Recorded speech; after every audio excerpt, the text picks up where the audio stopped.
अस्सलामुअलैकुम and hi everyone, कैसे हैं आप सब लोग। आप सबको रमज़ान शरीफ की बहुत बहुत मुबारकबाद। और ये मेहंदी का सीन ईद से पहले ही शुरू हो गया है, बिगनिंग ऑफ रमज़ान शरीफ पर ही। और मेरी बेटी जो है उसने फ़र्स्ट टाइम ये मेहंदी लगाई है, वो प्रैक्टिस करना चाह रही थी तो उसने मेरे हाथ पे ये लगाई है। तो बहरहाल थैंक यू आमना।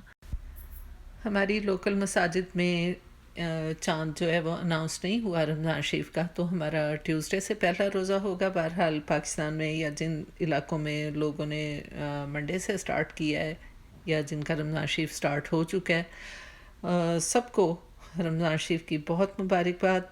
और अल्लाह ताला सबको मज़ीद इबादत की तौफ़ीक दे, ज़्यादा से ज़्यादा इबादत की तौफ़ीक दे और सबकी इबादत जो है वो मकबूल व मंजूर हो। अल्लाह पाक मुझे, मेरी फ़ैमिली को भी हमें रमज़ान शरीफ की बरक़ात से फैज़याब फरमाए और हमें ज़्यादा से ज़्यादा इबादत की तौफ़ीक हो।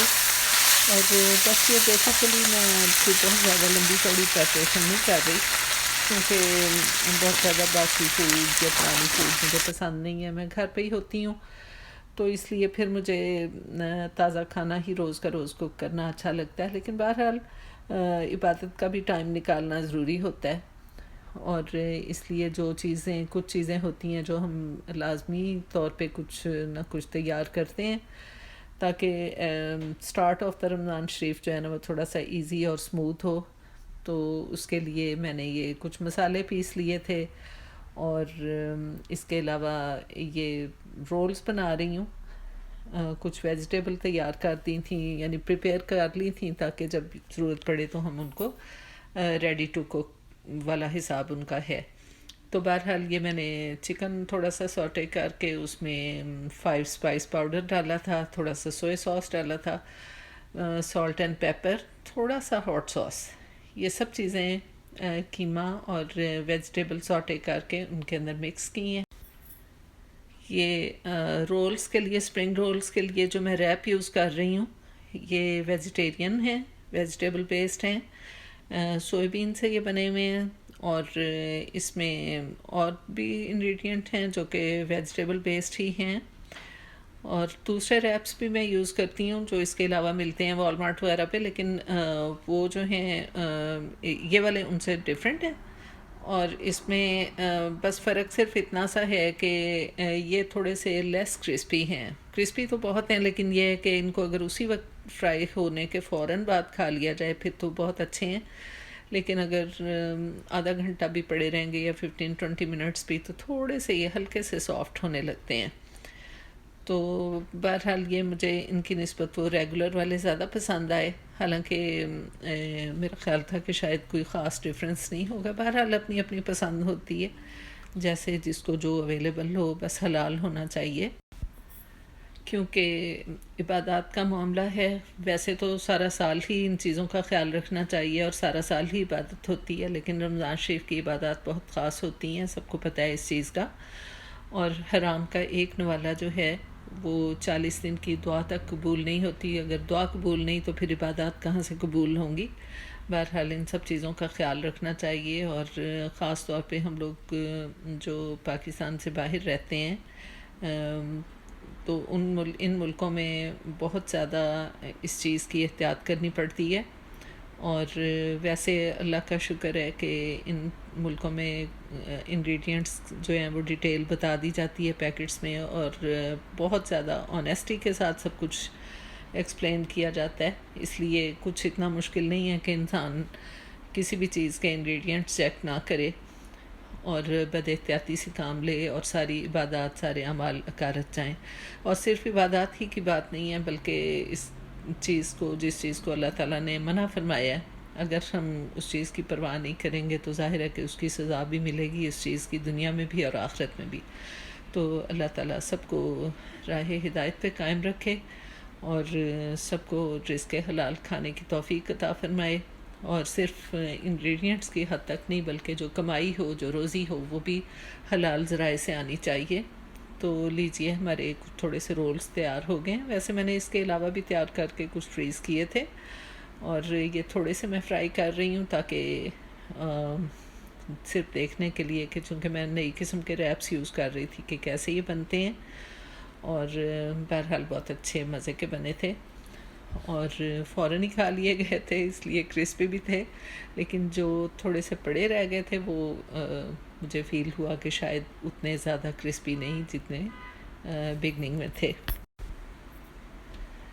कुछ बीफ रेशा कबाब बनाए हैं और ये ज़ाहिर है कि सहरी में भी काम आएंगे, और अफ्तारी से ज़्यादा मुझे शामी कबाब सहरी के लिए लगते हैं अच्छे, क्योंकि सब बच्चे पराठे के साथ आराम से खा लेते हैं और थोड़ा सा सहरी का उनका फिलिंग किस्म की सहरी नाश्ता जो भी कह लें उसको, वो हो जाता है। तो इसके अलावा मैंने ये साग, सरसों का साग वॉलमार्ट पे इतना अच्छा मिलता है, ऐसे जैसे अभी खेत से तोड़ा गया, इतना फ्रेश क्रिस्पी होता है पत्ते इसके। और ये मैं काफ़ी सारा ले आई थी साग, तो इसको भी मैं बना के प्रिपेयर करके पैकेट्स बना के फ्रीज़ कर दूँगी।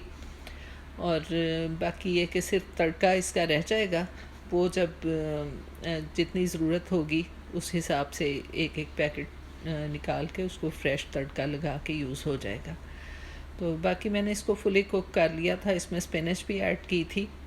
और ये वॉलमार्ट से धुले धुलाए बंचेस मिलते हैं मोस्टली, और इनमें बिल्कुल भी कुछ भी नहीं होता। और ये आमतौर पे यही सुनने में आया कि अल्ट्रा वायलेट ट्रेज़ में से भी गुजारते हैं अपनी वेजिटेबल को, ताकि हर तरह के जर्म्स वगैरह ख़त्म हो जाएं। तो बहरहाल इसके बावजूद मैं साग, स्पिनच, कोई भी चीज़ हो ऐसी, तो उसकी सफाई का ख़ास तौर पे बहुत ज़्यादा ख्याल रखना पड़ता है, क्योंकि इसके जो एजेस हैं रिंकली हैं, क्रिंकल एजेस हैं, और इनको बहुत अच्छी तरह मैं दोबारा वॉश करती हूँ। और ताकि जो ख़ास तौर पे फ्रोज़न फूड होती है, अगर कुछ चीज़ें होती हैं जो ज़्यादा अरसा पड़े रहें तो उनमें जो बैक्टीरिया होता है वो मल्टीप्लाई होता रहता है, इस बात का सबको पता है। तो बहरहाल सफाई का ख्याल तो सभी रखते हैं और रखना भी चाहिए। तो मैंने भी इसको खूब अच्छे से धो धा के चढ़ा दिया था पकने के लिए। और इसके अलावा कुछ और वेजिटेबल भी तैयार किए थे, लेकिन वीडियो बहुत लंबी हो जाएगी, इसलिए मैंने सारा कुछ तो नहीं दिखाया, चंद एक ज़रूरत की चीज़ें दिखाई हैं। और प्याज प्याज़ों का तो आपको पता है कितना रोना धोना मचता है प्याज़ों के साथ हमारा।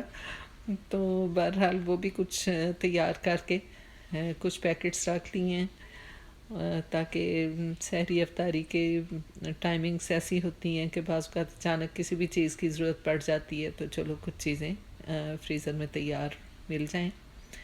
और ये हमारी हैं जी छोटी छोटी मिर्चें, फितनी मिर्चें, ये मैंने साग में डाली हैं। बहुत ज़्यादा ये हॉट हैं और हाथों में मेरे लगनी भी शुरू हो गई थी। मैंने ग्लव नहीं शुरू में पहने थे, तो फिर मेरे बेटे ने मुझे कहा कि आप सी करने के बजाय आप अम्मी ग्लव्स पहन लें। तो चले मैंने ग्लव्स पहन लिए।